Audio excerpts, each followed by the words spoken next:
I think what we were just talking about is learning to fail. That your painting is your process, it's not the finished product. So if you can sort of think about it differently and embrace the process of it rather than constantly worrying about the finished product is my other thing. And then I think challenging yourself. Welcome to the BoldBrush Show, where we believe that fortune favors the bold. Brush. My name is Laura Ringobert, and I'm your host. For those of you who are new to the podcast, we are a podcast that covers art marketing techniques and all sorts of business tips specifically to help artists learn to better sell their work. We interview artists at all stages of their careers, as well as others who are in careers tied to the art world in order to hear their advice and insights. To premiere Season 10, we sat down with Jill Basham, an artist from Maryland's Eastern Shore with a passion for experimentation and an expressive structural way of painting beautiful, realistic landscapes and cityscapes. Jill tells us about her transition from urban planning to painting later in life, initially exploring drawing classes after being a stay-at-home mom. Her artistic approach emphasizes experimentation, embracing failure, and avoiding predictable techniques, which she believes is crucial for artistic growth. She recommends emerging artists take drawing classes, work with limited palettes, and focus on embracing the process of creating art rather than fixating on the final result. She also recommends for artists to seek out other artists and build a network in the art world, which can help in terms of career and also technique. Finally, Jill tells us about her upcoming shows, including the American Society of Marine Artists Exhibition in Oregon and the Oil Painters of America National Exhibition in Florida. And she also tells us about her upcoming workshop at the Booth Museum in Georgia. Welcome, Jill, to the BoldBrush Show. How are you today? Hey, Laura, I'm doing well. Thank you. Thank you for having me. Yeah, thank you for being here. I absolutely love your work. I love that you have this sort of deconstruction to your work in terms of the paintbrush strokes. It's very expressive, and yet it retains this beautiful structure. And it's so somehow it just retains the drawing so well that it's so pleasing for the eyes to just look around in the image and just catch all the beautiful drawing aspects while also loving the abstract qualities of it. So I absolutely love it. I'm so happy you're here. Oh my goodness, thank you so much. You're welcome. Happy to be here. Yes. And then also, before we dive into your absolutely gorgeous work, do you mind telling us a bit more about who you are and what you do? Sure. I'm Jill, obviously Jill Basham, and I live on the eastern shore of Maryland, near the Chesapeake Bay. And of course, inspiration is here and as well as elsewhere. So I love to travel. I actually didn't start painting until later in life. I went into urban planning initially from college and didn't even really consider myself to be an artist or even consider that path as a career option. So I was pretty excited about urban planning. And it took a different direction once I started an internship, which was into transportation planning. And that really didn't suit my sensibility. It had a lack of creativity, I think, to it. Anyway, after going to college and following this path in transportation planning, I got married to a great guy, and subsequently we had children. And after the first child, I thought I just cannot go back to work. I want to stay home with her, which I did. So I ended up being a stay-at-home mom for all four of my wonderful kids, and which was very worthwhile. And then when the youngest one was in about second or third grade, I thought, now's my time to reconsider what I would like to do and what my career path is. And I thought maybe painting would be would be a good thing. So I tried to sign up for a painting class, and there wasn't any offered in my local area. So, but what was offered was a drawing class. I signed up for the drawing class, and then followed up that with more drawing classes, and then got into charcoal, and eventually started painting. And I realized that it was the drawing experience that I had as a basis that really helped with my start in painting. Wow, that is quite the trajectory to have because I mean, you were definitely in a completely different career path, you know, and to discover this talent that you have and this joy that you found in the creative act of painting instead of just the creative side of, you know, planning, urban planning, is so fascinating because, you know, I'm sure that they have some crossover, right? There has to be like some kind of like perspective that you may have gotten also from urban planning that really, you know, you were able to pull into your paintings, right? Yeah, I definitely think so. I think, what interested me or interests me with urban planning is that um, you can have control over how people experience their environment. And in a sense, painting is the ultimate control over what you are presenting to others and how they react to it. So I think that that sort of is the that sort of creativity and designing something that's pleasing to others is important to me, and I think that that does cross over into painting as well. Yeah. Yeah, and you just said a word that I'm really interested to dive into more, which is the word design. Right. Mm. How have you found that maybe that intuition you've gained from urban planning in terms of design, how do you find that that has carried over into your work? Of course, I think there is definitely a connection between planning and painting and my interest in the actual design of a painting. There again, you're looking at what pleases the human eye naturally and intuitively, and so I think probably in that sense, it's still they correlate because uh, design, when a design is off, even if you're not an artist. If you're looking at a painting, you just intuitively know that this is not working. Of course, there is reasons why it's not working, but I do think that it goes back to um, having a solid foundation in design. So Yeah, that makes perfect sense because I mean, I feel like a lot of us, you know, like you said, we naturally know what feels right, and what feels wrong visually.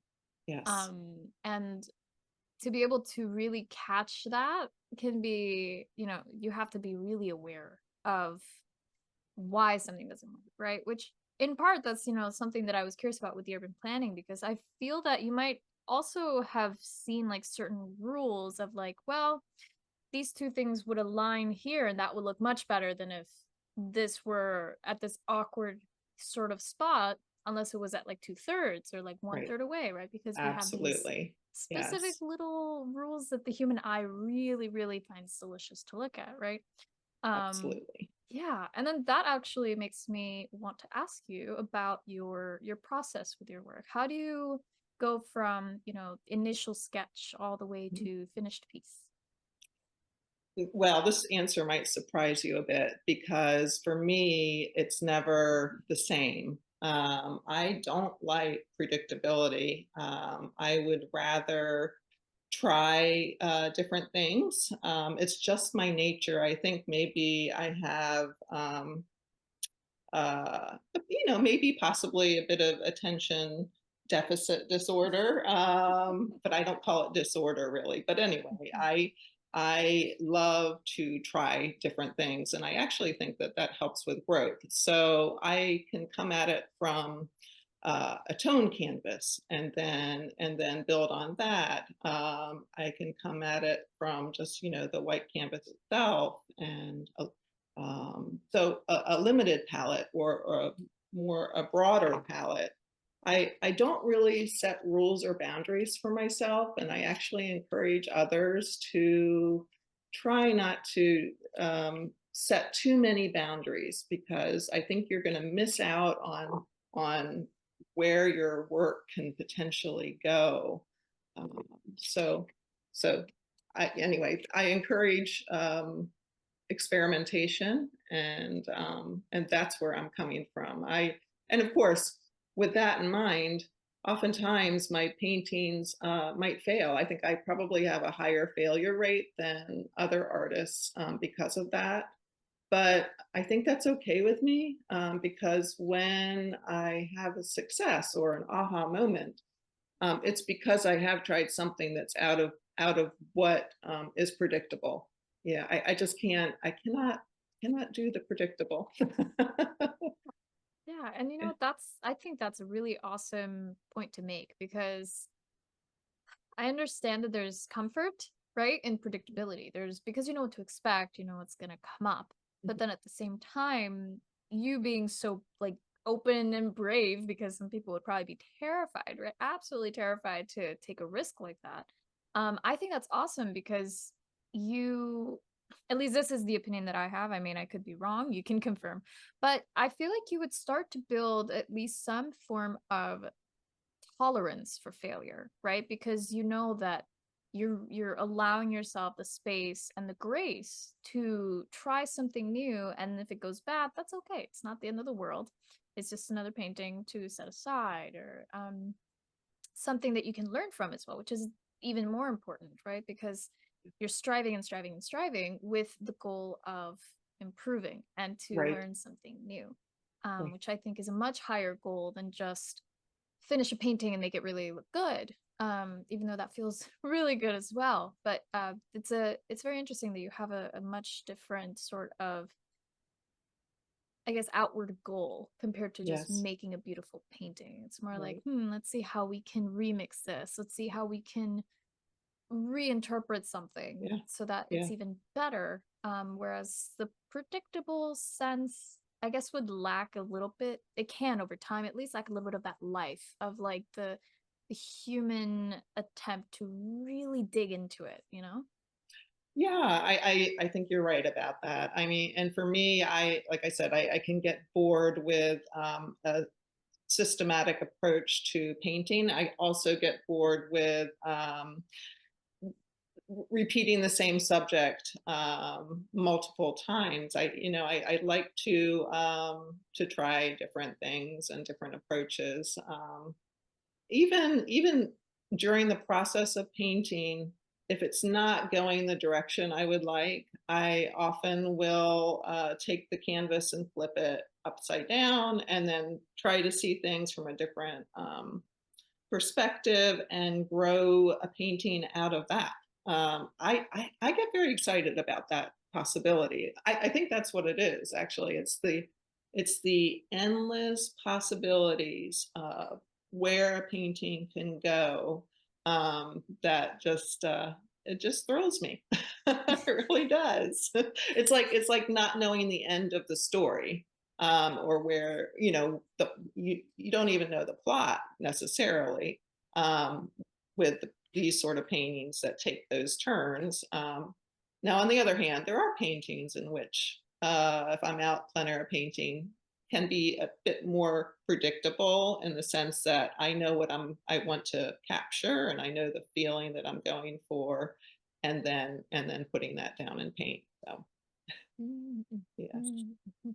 I love that because ah, you have, and I think this is so unique because I haven't heard anyone quite put it like that, which is the excitement of not knowing the end. And I feel like, especially when I was a student, my perspective of, I guess also because I didn't really know what I was doing, right? That's the difference. When you do know what you're doing, you can definitely, feel stability in the sense that I know I can figure this out. But when you're a student, it could be so terrifying to not really know where you're taking your painting because you don't know what you don't know, right? right. And then the other thing you mentioned earlier that I really loved was boundaries, right? Because I feel like there can be such a fine line where a boundary is.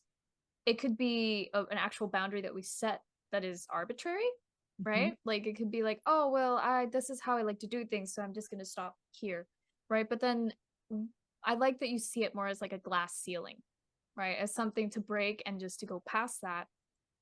Because if you don't, yes, again, you get that predictability. You get that, well, this is how far I know I can take this, and I know how to make it look good like this, which is fine. You go from point A to point B. Right.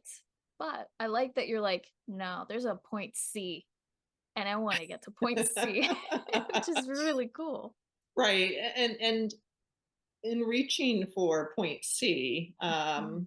as I said, I think that I'm just I will fail more often because I won't necessarily get to point C.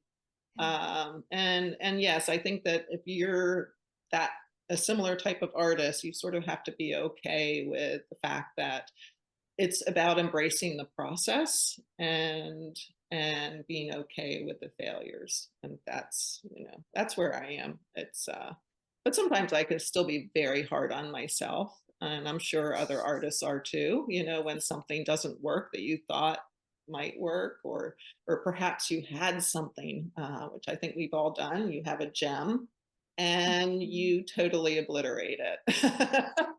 That can be have you done that? Mhm. Yes, that can Oh be yeah. frustrating. Yeah. Yeah. Yeah, yeah, and even, in trying to quote unquote protect that gem, you might be again placing a very arbitrary boundary on your painting that if you move past that, you would improve it so much. Yes. Yeah. Yes. And I think that's our natural tendency too, is that when you have a spot in your painting, or you think the painting is going the right way, you, but yet it's still not working, our tendency is to want to hold on to the that precious bit of painting and not obliterate it. But in reality, sometimes the best thing you can do is just to let it go and Yes. move on. Yes. Yes, And because and yeah, I'm that yeah, sorry, that just reminds me of the phrase, kill your darlings. yes, Because it's so yeah, it's so important and almost it almost reminds me of like Eastern philosophy where if you keep holding on to something, right, you might cause yourself suffering by holding on to it instead of just allowing the dialogue between you and the painting to happen. If you're holding on too much to that little thing that you're like, oh, but I did this so well and I took forever on it. It's like, yeah, but that's totally fine, it could be even better, right? It's like you stop digging before you get to the gold, right? yes, Yeah. yes, yes, yes. Well, and in that sense, it's maybe for me, when I'm painting, I try not to get too defined with it too quickly, because yeah, I think the thing is, and I've done it both ways, where I do get defined in an area too quickly, and then I do get precious about it, and like, oh, I just want to hold on to that little bit. But I Yeah. think that if you can sort of be a bit more abstract in your start, yeah, and just looking at shape and overall, just the big picture, simplifying, put it in simply. It can end up, as long as you have a strong design and value structure, it can end up being a very solid painting. So just Yes. yeah.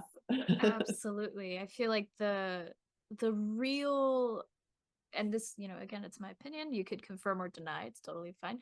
But I feel like the real compositional, like, oomph, the real power of a painting is just, like you said, the drawing and the value scale.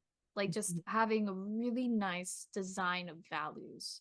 And, like you said, the abstract side, the longer you hold on to that abstract side.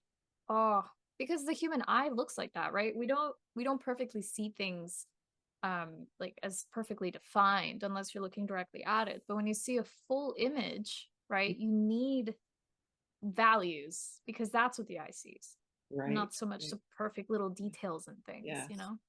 And then when you think you have a good solid foundation for your drawing, and you have a good solid foundation of design structure, and you're getting into your values, and then you're working your way down into further detail. I think it's the edges and the edge control that can really guide a viewer's eye through a painting, either successfully or not. Not. Do you agree with that? Precisely. Yeah, totally. Totally. I Yeah. mean, I feel like, there's in general, as time has gone on and I've spoken to a lot of wonderful artists like you, it seems like there is a bit of a hierarchy in terms of the construction of a really good painting, right? There's always drawing as, the most important foundation, followed by values, and then those edges. And then the last sprinkle might be color, which I find so interesting. Because I think a lot of people, we love color, right? I feel like color is like, oh, it's the final sort of poetic touch to a painting, but we forget that it is really like that final touch. You can make a Yes. beautiful painting in a limited palette without Yes. using much strong color, Yes. as long as you have strong value and design of drawing, right? Exactly. And Mhm. one of my little challenges that I like to place on myself is to paint with just black and white, or just a sepia tone canvas, and see where I can go with that. And I think that's just a reminder about the importance of values, what you can create with just such a limited palette. Mhm. Yeah, Yeah. yeah. And actually, I wanted to ask you, now that you bring that up, when you're approaching a new subject, do you like to do like small studies, like small value studies at all, or do you just like jump right into it? Well, I probably should be doing value studies, and I have done them in the past, but my nature just does not accommodate that very well. So no, I'm all in. I'm ready to jump into my drawing and design right initially. Yeah, yeah, and like I Yeah. said, my approach to that can vary wildly. So I do, I in the studio, I like to consider my studio almost like a laboratory.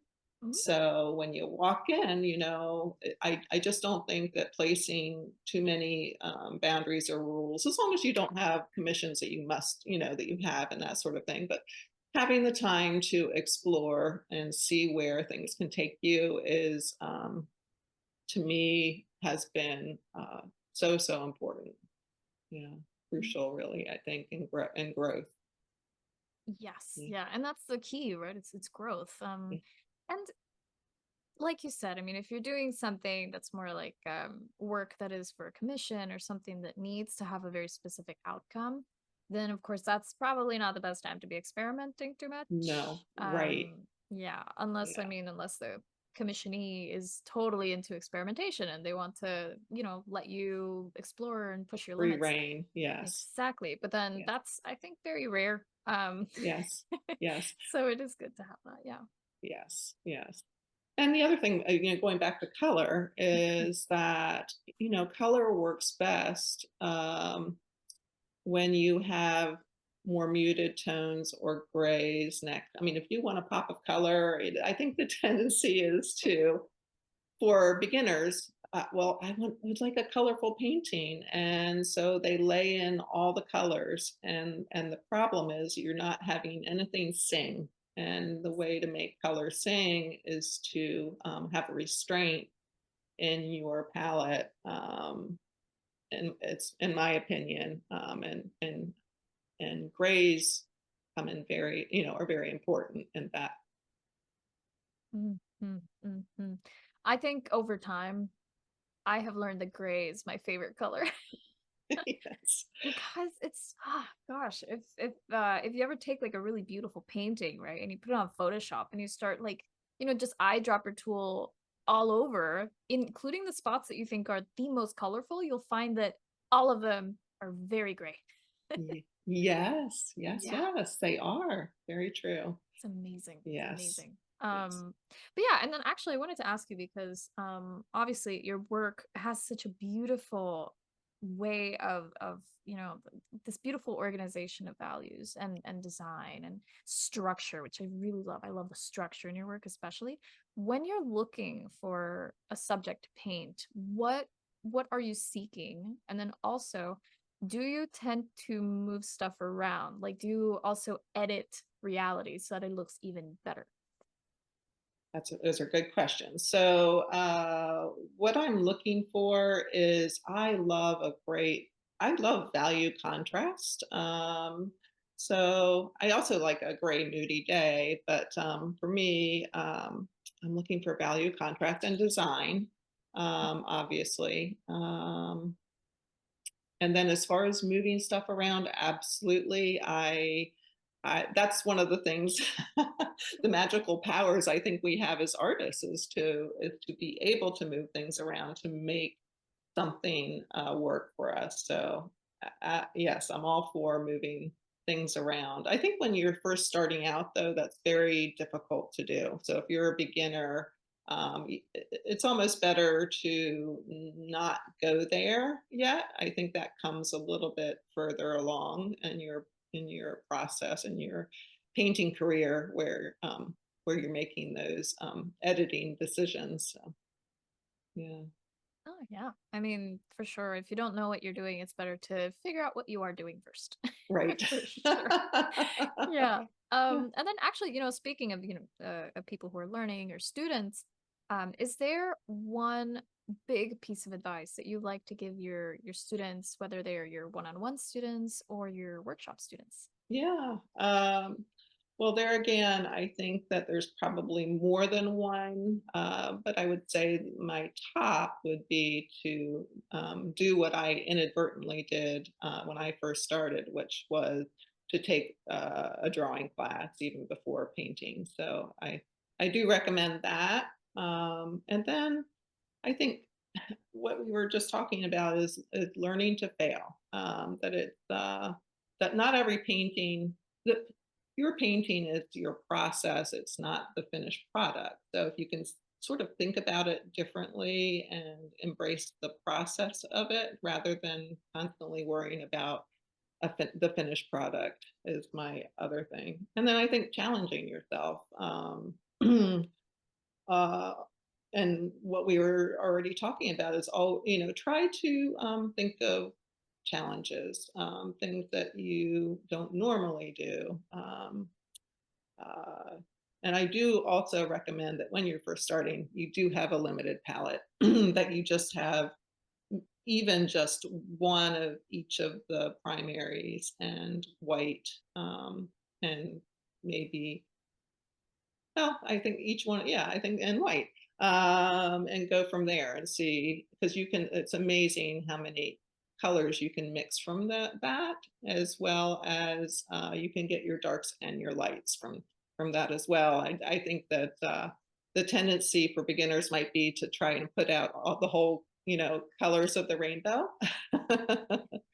But it will be much more, your painting will end up being much more cohesive if you can have and work with a limited palette for as long as possible, really. Yeah. Yeah, yeah, I totally agree. I mean, I'm a big proponent of the Zorn palette Mhm. because even within it, you can play around. You can switch out your yellow for a different type of yellow. You can, switch out your red for a different red and see what mixtures you get because it'll feel before you know it, especially if you paint with a limited palette, it'll feel like you painted with a full color palette, like with all the rainbow colors, because that's what you can do with it, and it's It, so versatile. So I totally agree. it Mm. it really is, and I just think just the learning curve of mixing colors too. I mean, it's really a great way to learn to mix colors. Yeah, Yes. definitely, definitely. Yes. Yeah. And then I also wanted to ask because, of course, you went from your urban planning job to a job you didn't quite like anymore to stay-at-home mom, and then back to artist. What was it like for you to make that jump into becoming an artist? And then what what challenges did you face? What was that experience like for you? It was it was a bit of a hurdle, and I think I went into it a little with a little bit of trepidation. I wasn't familiar with the art world per se, but what I did know is that it was what I wanted to do for sure. It was I knew that this was my direction, and that I had and have a passion for it. And if you feel like you have that passion for anything, but if you have the passion for painting, uh, my advice is to try to, not that you're not going to be afraid, but try to push fear away, in which, and that was the beginning part of it. I was scared. I was scared to maybe um, participate in certain things. I was scared to paint with other people. What would they think? Or even I think there can be fear about your own unique style that might develop, which, by the way, I think that it's great to learn by uh, copying, or if there's work that you admire, to be inspired by that work. But I would say that as I and as my fellow artists progress, I think the thing is you're going to develop your own style, whether you choose to or not. Uh, and I think it's much better to get off of that training of trying to emulate somebody, and just embrace what you become. Your brushstrokes are unique to you, and there's no changing it. I mean, it's just gonna pop up, no matter what. So I think I got a little I went off track a bit there, but Okay. anyway, a it was a I was nervous at the beginning, and then I just told myself that although I had fear, just to push ahead. So I ended up entering competitions and networking, which I do recommend. Getting to know fellow artists, getting to know artists that you admire, finding opportunities, and I think the biggest thing is being brave for yourself, advocating for yourself. Yeah, Yeah. totally. At BoldBrush, we inspire artists to inspire the world because creating art creates magic, and the world is currently in desperate need of magic. BoldBrush provides artists with free art marketing, creativity, and business ideas and information. This show is an example. We also offer written resources, articles, and a free monthly art contest open to all visual artists. We believe that fortune favors the bold brush. And if you believe that too, sign up completely free at boldbrushshow.com. That's BoldBrush show.com. The Bold Brush Show is sponsored by FASO. Now more than ever, it's crucial to have a website when you're an artist, especially if you want to be a professional in your career. Thankfully, with our special link, faso.com/podcast, you can make that come true and also get over 50% off your first year on your artist website. Yes, that's basically the price of 12 lattes in 1 year, which I think is a really great deal, considering that you get sleek and beautiful website templates that are also mobile friendly, e commerce, print on demand in certain countries, as well as access to our marketing center that has our brand new art marketing calendar. And the art marketing calendar is something that you won't get with our competitor. The art marketing calendar gives you day by day, step by step guides on what you should be doing today, right now, in order to get your artwork out there and seen by the right eyes so that you can make more sales this year. So, if you want to change your life and actually meet your sales goal this year, then start now by going to our special link, faso.com/podcast. That's FASO.com/podcast. Totally. I mean, making that jump can be, like you said, it can be really scary. Mm. And it's good also that you seem to have had some family support, right? Because you had, your husband, Right. and that's also really important because it can be so daunting to just jump right into it, especially if you don't really have a plan or if it's all new, right? Like you said, like for you, it's totally new territory, Yes. because you came from a completely different field, and that's yeah, that's crazy. But now you're on the board of OPA, so you've come a long Yes. way. Yeah, yes, I'm a new board member and just getting my footing, but I'm very honored to be a part of it and look forward to my term. So yes, thank you. Yeah, yeah, of course. I think Yeah. that's awesome because you went from, someone who, got into becoming an artist after having a career in something else. And then now, you're definitely in one of the biggest organizations out there, right? Which is OPA. And that's really cool. It Yeah, you've worked it so is. hard and it shows. Oh, Yeah. well, thank you. I mean, it is cool, but I really hope that I can make a difference for others is my goal. So anyway, it's a great organization, and I'm honored and humbled to be there. Yeah, Yes. it's amazing. Again, it's awesome. And I'm sure you'll make an awesome addition to their team as well. Oh, thank you, Yeah, of Laura. course. Yeah. And then I wanted to ask you too, because I know that you also work with galleries, and I think for artists that's such a wonderful thing to do. But at the same time, if you're working with multiple galleries, you have this challenge of, okay, I gotta have work for this exhibition and this exhibition, Right, this exhibition. right. How do you personally handle the time management aspect of working Yeah. with multiple galleries? It's a good question. Sometimes I just pull my hair out. No, I'm not just kidding. It can be a lot sometimes. For me, I tend to be quite prolific. So because of that, it's easier than, say, an artist that takes months to complete a painting. Um, so I think that helps for me. I also think time management in the sense of setting aside perhaps a day to work on the what I call the awful stuff that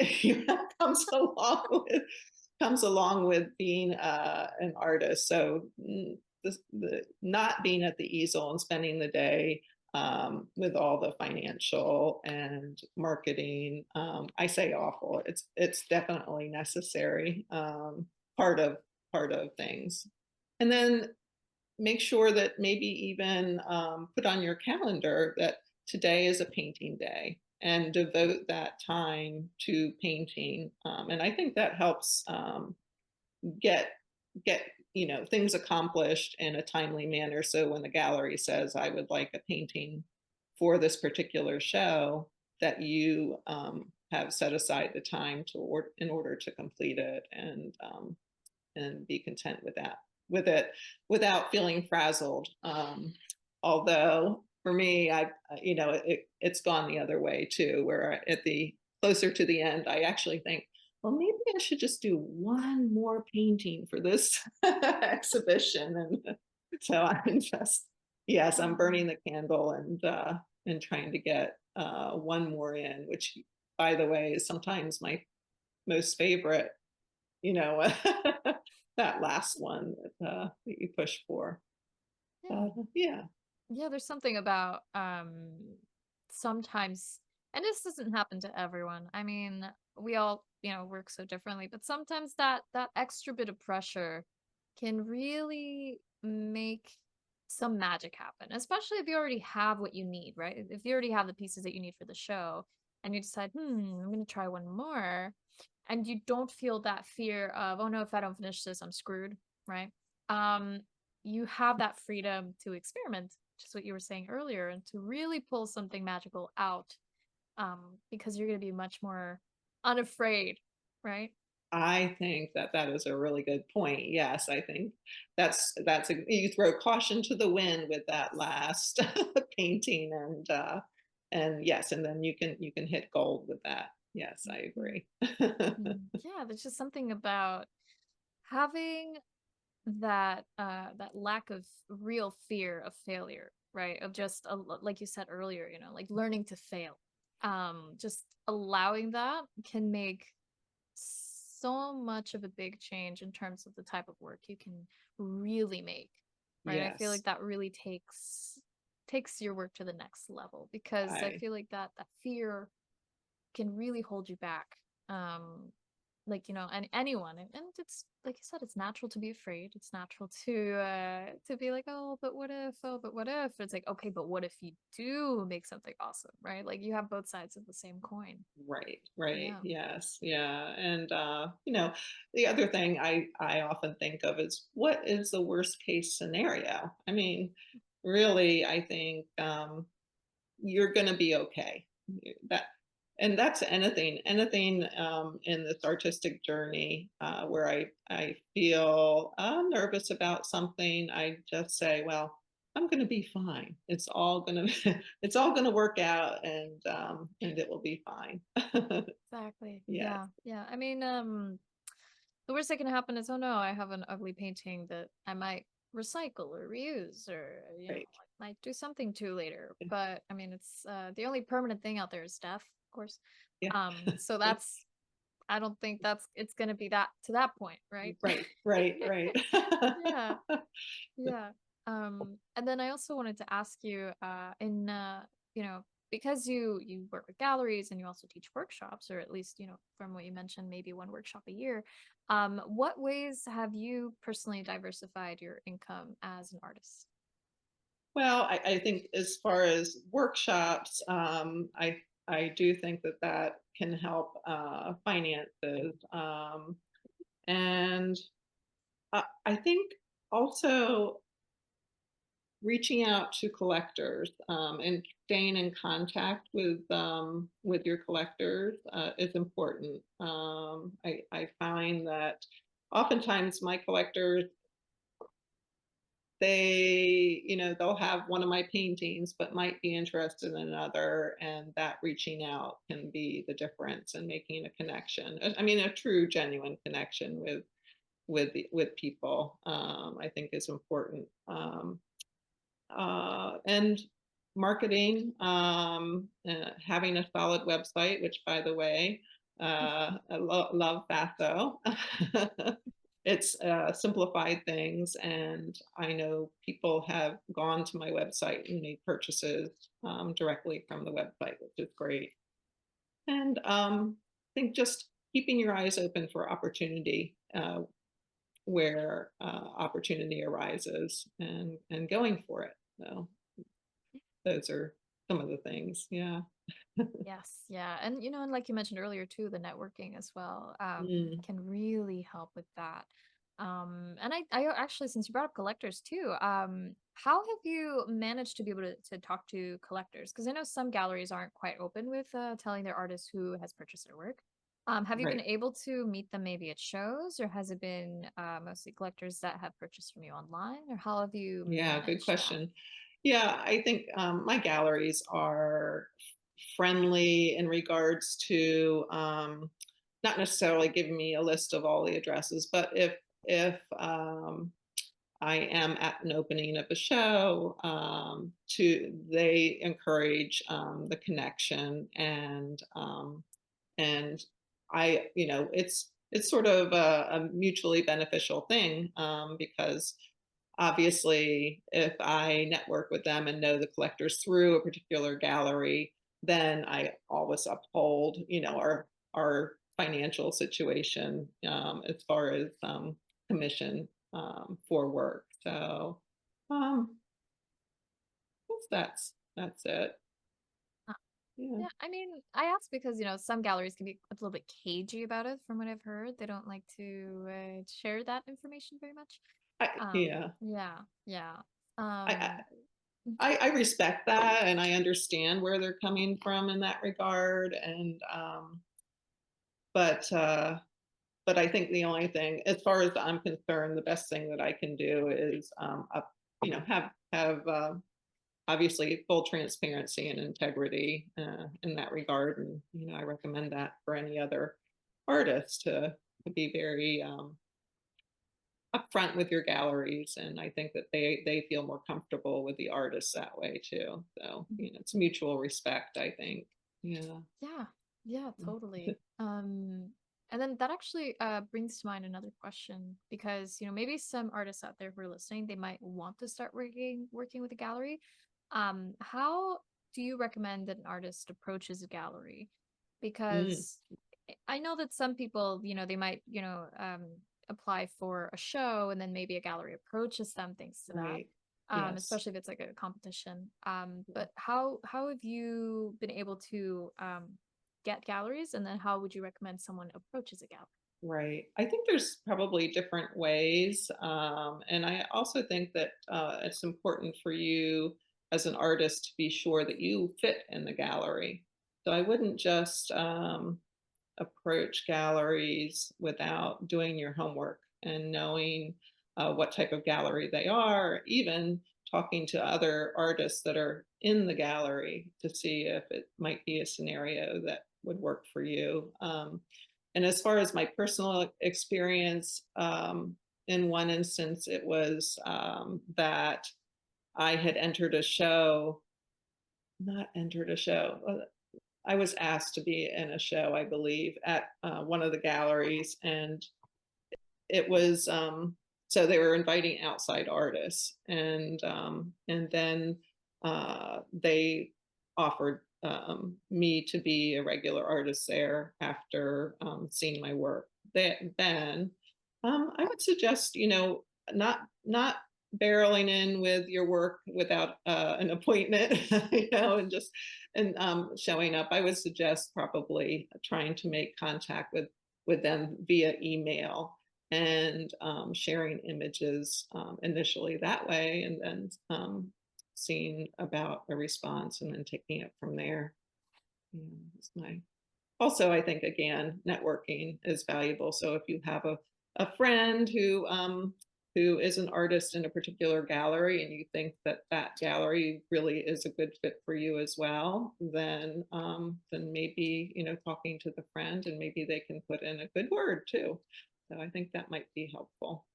Yeah, Yeah. yeah, definitely. And that again, that really brings to mind how important it is to network and to, make genuine connections within the art world and like, make friends with other artists. And yeah, it really reminds us of how important human connection is.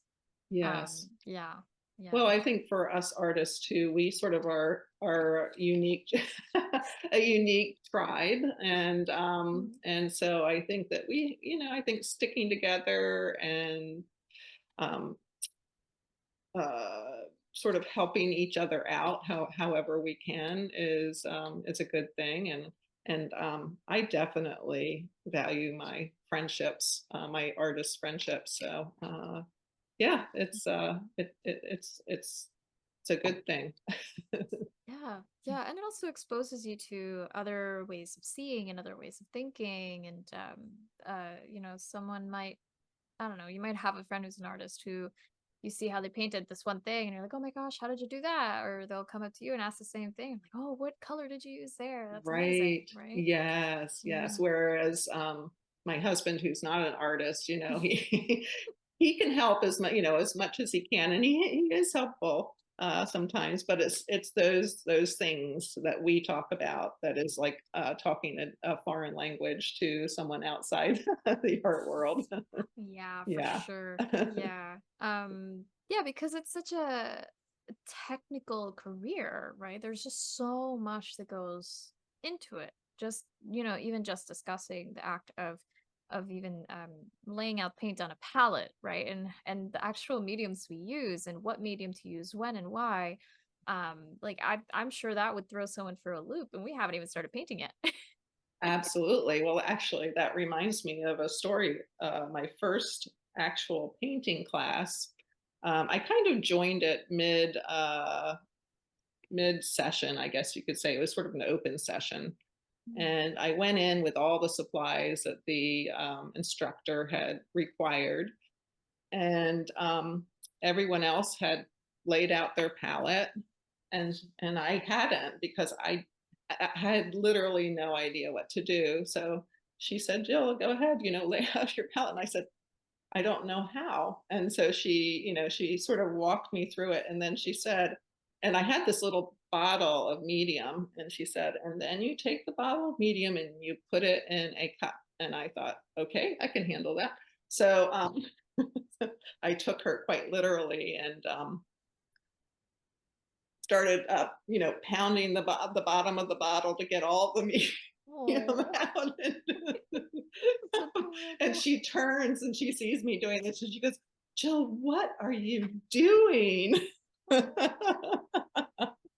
I said, I thought this is what I'm supposed to do. Anyway, yes, I mean, we all start somewhere, and you can laugh at those beginning moments, and we all have them. So Yes. Yeah, and that's such an excellent point because, oftentimes we look at people we admire or people who are, further ahead in their career, even painters from the past, like Michelangelo, Leonardo, Rembrandt. They all went through that. They all had their little moments where they were learning and it was the most basic little thing, right? yes, And yes, we can't, like, Da Vinci wasn't born knowing how to paint or how to draw, right? They right, started at the same exact spot that many of us start with. Sure, maybe he had yes. a bit of a talent, quote unquote, for it, but he still had to climb the ladder like everyone else. That's right. That's Yeah. right. Yes, it keeps you humble. It does. It keeps you humble. And then I Yeah. think one of the other things that, I've heard artists mention as well, on the pod is when I ask them this, which is, do you find that as you have gotten, further along, right? Do you find that your doubts about your work and about yourself, have they changed? Have they gotten better? Have they gone away? That's funny. I this may not be the answer you're hoping for, but no, they haven't. That's the No. answer I was expecting, Yeah. actually. Oh, okay. Yeah. No, no, they haven't. I think that unfortunately, no matter where you are, that doubt still creeps in. And actually, I might say, unfortunately or fortunately, because I think that if we didn't have that ounce of doubt and we thought we had arrived, uh, I think that maybe our growth would. We would stop painting. I mean, what's the point? We reached it, we the pinnacle. But Mhm. I don't think there's such a thing, actually. I think that anyone who is an artist, there's your ending point is death, and and you will never know it all, and there's always questions to ask, and there's always doubt. So yeah, I think that's yeah a big thing is as artists we are doubters. Of ourselves, and that Yeah. other people can tell us we are fantastic and that this work is great, et cetera, but I still have in my head, oh, I don't know, I don't think so, I kind of doubt that. Yes, Yeah. yeah. And it's so funny because every artist I've asked, who's further down in their career and, has a good amount of accomplishment on their roster, right? On their CV. They might have done multiple shows and sold a bunch of work, and yet every time I speak to them and I ask them about their doubt, they're speaking about their doubt as if they were still in square one. Which Okay, is so so yeah, fascinating. I'm not Yeah, alone. you're not alone. So that's why I asked it Yeah, because I was being yeah, a little cheeky because I'm like, yeah, she's probably gonna answer how I've heard other, mid or late yeah. career artists have answered, which is, yeah, it doesn't get better. No, No, no, no, it it stays. really doesn't. Yeah, you just gotta No. learn to live with it. But like you said, it is a good thing. It's a double-edged sword, right? That doubt is there to also help us improve and to help us always be seeking improvement and how to always be seeking growth and be seeking like how to be better. But at the same time, if you let it defeat you, then that's not so great because then you're Right. laying in bed depressed for a few days. You don't want to get out, and you don't want to look at your canvas ever again, or you Right. go to your studio, you look at the painting that you're working on, and you're like, oh no. Yes. Which I also think that we all have gone through or will go through, depending. Yeah, I think that's part of the process too, unfortunately. Yeah, Mhm. it's more fortunate. It is the way it is. So we're most critical of ourselves. Yeah. Ha ha. Yes, you Crazy too. career. Yeah. Oh yeah. Yes. I mean, I think maybe we could build a bit of a better relationship to that doubt, that's for sure. I think a lot of people get too defeated by it. And then once you allow it to defeat you, it's kind of hard to get out of that hole, right? So I think, finding that relationship building with that doubt could be a good solid Right. thing. Yeah. Which is why that brings me to the idea of why I recommend when people are at that point or they feel frustrated is to jump into the mindset of having an experimental mindset where you just pull out that canvas and you just try something, or you set odd, or I say odd, you try something different, or with odd parameters. So, like you said, you have the Zorn palette, but maybe you try the Zorn with, I don't know, something else, or a metallic paint. I don't. Yes, I don't Oh, know. that's interesting. Yeah, Yeah.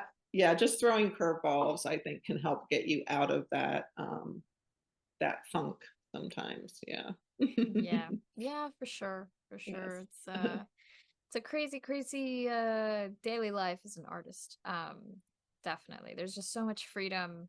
And, as we say, there's a lot of responsibility in that freedom. And then you also have to deal with the every time you're in front of your canvas, you're trying to do something new, you have to face that doubt and those demons that are gonna creep up on you as well. So there's a lot.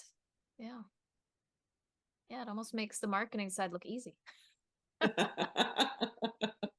It does. Yeah. Yeah. No, I Yeah. agree. Oh man. Yeah. And actually, do you have any final advice for someone who wants to become a full-time artist? I would say hold on to what made you want to do it in the first place and keep the excitement and passion for what you're doing. Um, and don't, it can be you can get very serious about stepping into a career in the arts, but I think you also need to um, remind yourself that you're doing this because of the joy that it brings you and to paint what you love. Definitely. Definitely. It can, like we said, it can really beat you down. But in the end, if and like you said, actually, when you mentioned how much you really wanted this, if you really, really want it, nothing's gonna stop you. That's right. Yeah, for sure. Awesome. And then do you have any upcoming shows and workshops that you'd like to tell us about? There's a few shows coming up. One is with the American Society of Marine Artists, and there's Hmm. a show in, I think it's called Coos Bay, which I've never been to, in Oregon, at the art museum there, at the Coos Art Museum, and it's a maritime exhibition. And I believe it's the 31st year that this has been in existence. So I'm happy to take part in that for the first year. And then Oil Painters of America has a national exhibition and convention coming up in Bradenton, Florida this year. And I think that opens, let's see, May 30th. And just prior to that is the convention, and you can find information about that through the Oil Painters of America website. And then I have one plein air event that I'm doing, which is called Plein Air Easton, and that's in July. Um, Really hot weather, but always a challenge and fun and worth a visit if you're in the region of Easton, Maryland. And I think, oh, and then a workshop at the Booth Museum in September, where I'm teaching a 2-day workshop, September 18th and 19th. That's in Cartersville, Georgia. Beautiful. Awesome. And then, of course, I will include all of your links in the show notes. And actually, for the rest of your links, do you mind telling us where people can see more of your work? Yes, pretty easy. It's for my website it's jillbasham.com. And then for Instagram, it's kind of a mouthful. It's Jill, and then my maiden name, Tasher, Tascher, Basham, Basham. It's all together, Jill Tasher Basham. That's my Instagram, and then for Facebook, it's also Jill Tasher Basham. So I look forward to you taking a look. So Yeah. yeah. Yeah, absolutely. I strongly encourage our listeners and viewers to go check out your work because absolutely gorgeous. There's so much to Oh, learn from it, just from observing it and really dissecting it, because truly it is a feast for the eyes. And ooh, I want to, oh, yes, thank I want you, to go look at it Laura. again. You're welcome. Yeah, and thank you for being such an awesome guest and for giving us such excellent back to back to back advice. I feel very inspired to try something scary now. Yes. Oh, well, I'm glad. Yeah, go do it. Yes, I will, and I will Okay. inform you about it. Okay. Sounds good. Yeah, thank Great you. talking to you, Laura. Thank Yes, you. you too.